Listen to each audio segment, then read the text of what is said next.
आपण अमोल कोल्हेजी गेल्या काही दिवसापासून आपण बघतोय की इतिहास या विषयाबद्दल बोलताना सुद्धा अनेकदा मावळ्यांच्या असतील किंवा स्वराज्यातले इतिहासातले जे कोणी गद्दार असतील त्यांच्या जाती काढल्या जात आहेत। वास्तविक इतिहास हा समाजाला एक करणारा असावा, पण इथं इतिहासातल्या काही पात्रांवरून समाज दुभंगला जातो की काय अशी भीती वाटते आहे आणि त्यातून तुमच्यावर हे आरोप होत आहेत। एका व्यापक राजकारणाचा भाग आहे असं वाटतो तुम्हाला?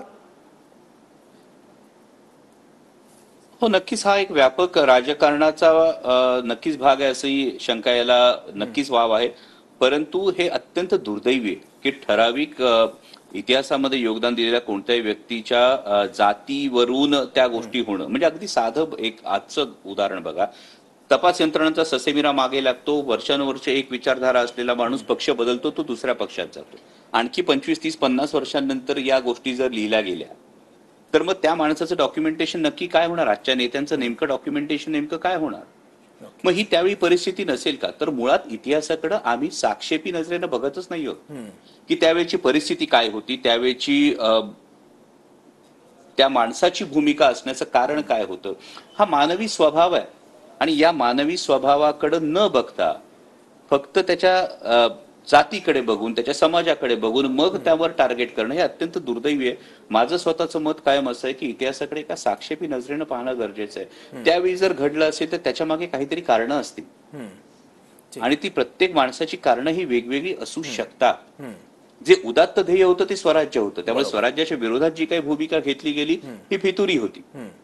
पण ती फितुरी करण्याची काही वेगळी कारणं होती का? तर याच्याकडे जोपर्यंत आम्ही साक्षेपी नजरेनं पाहणार नाही, म्हणजे जसं मगाशी तुम्ही अनाजी पंतांचं म्हणाला, तर मग एक जसं पुन्हा मी आजचं उदाहरण देतो, एक पक्ष उदयाला येतो, तो पक्ष सत्तेत येतो, तो पक्ष सत्तेत आल्यानंतर त्या पक्षाच्यासाठी काम केलेल्या प्रत्येकाला असं वाटतं की आता मला सुद्धा 4 सुखाचे दिवस आले पाहिजेत। हा मानवी स्वभाव आहे। बरं, हा मानवी स्वभाव ठराविक कुठल्या तरी जातीला चिकटवला पाहिजे अशी याची आवश्यकता नसते।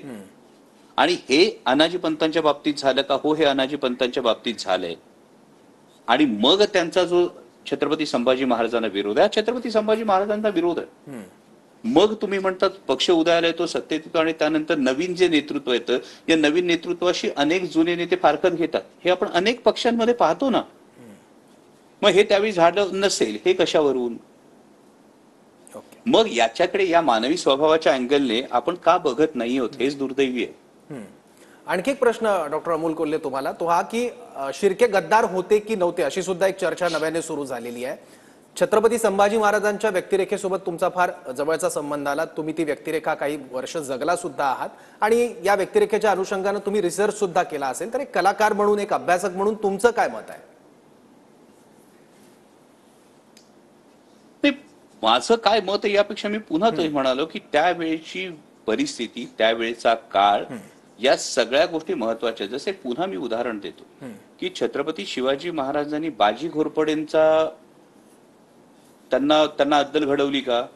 बाजी घोरपडेंना मुधोळमध्ये जाऊन त्यांना शासन दिलं की नाही? पण म्हणून घोरपडे फितूर होतात का? तर नंतर म्हाळोजी घोरपडेंनी छत्रपती संभाजी महाराज पकडले जात असताना बलिदान दिलंय। त्यामुळे कुठल्या काळामध्ये कुठला निर्णय घेतला गेला याविषयी त्या वेळच्या परिस्थितीनुसार घेतलेले हे निर्णय असतात। आणि त्याचबरोबरीनं दुसरी एक फार महत्वाची गोष्ट असते की याच्याकडे मानवी स्वभावाच्या जोपर्यंत आपण दृष्टिकोनातून पाहत नाही तोपर्यंत आपण इतिहासाकडे फक्त अभिनिवेशातून पाहतो। आणि मग हे अभिनिवेशातून जर आपण पाहत राहिलो तर मग आपण इतिहास मांडूच शकणार नाही। त्यामुळे त्यावेळी जे घडलं होतं त्याला काहीतरी कारणं असतील।